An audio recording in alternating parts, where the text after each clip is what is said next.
BC రిజర్వేషన్లపై KTR అవగాహన లేకుండా మాట్లాడుతున్నారని మండిపడ్డారు PCC general secretary Chenagani Dayakar.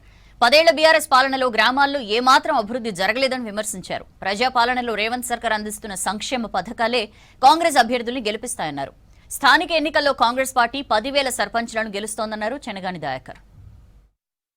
ఇవాళ ప్రజలందరూ కూడా ప్రజాపాలనకు, గౌరవ ముఖ్యమంత్రి రేవంత్ రెడ్డి గారి పాలనకు తెలంగాణ ప్రజలందరూ కూడా పట్టం కట్టబోతా ఉన్నారు. కేటీఆర్ లాంటి వాళ్ళు మాట్లాడడం, వ్యాఖ్యలు బీసీల పైన, రిజర్వేషన్ల పైన వ్యాఖ్యలు చేయడం, అది అర్ధరహిత వ్యాఖ్యల్లాగా ఇవాళ అజ్ఞానానికి నిదర్శనంలాగా మేము భావిస్తూ ఉన్నాం.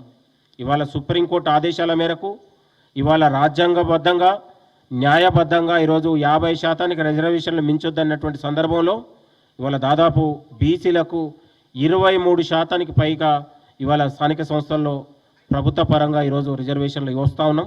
కానీ ఈ రిజర్వేషన్ల పైన ఇవాళ కావాలని కుట్ర చేసి 17% ఇస్తుందనే దాన్ని అది ముమ్మాటికి అర్ధరహితం, శుద్ధ అబద్ధమని కూడా ఈ సందర్భంగా మేము చెప్తా ఉన్నాం. ఇవాళ అనేకమైనటువంటి దేశంలో ఏ రాష్ట్రంలో జరగని విధంగా సంక్షేమ పథకాలు తెలంగాణలో అమలు జరుగుతూ ఉన్నాయి.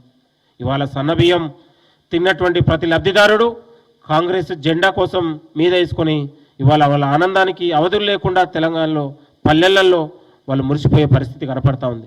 200 యూనిట్లు, దాదాపు 52 లక్షల మంది తెలంగాణలో లబ్ధిదారులు ఉంటే వాళ్లకు దాదాపు నెలకు సుమారుగా 600 రూపాయలు వేసుకున్న సంవత్సరానికి దాదాపు 7,000 రూపాయలు వాళ్ళ కుటుంబానికి మనం అందియగలుగుతున్నాం. అంటే పేదవాడు ఇవాళ వాళ్ళ యొక్క స్థితిగతుల్ని గుర్తించినటువంటి పార్టీ ప్రభుత్వం కాంగ్రెస్ ప్రజాప్రభుత్వం.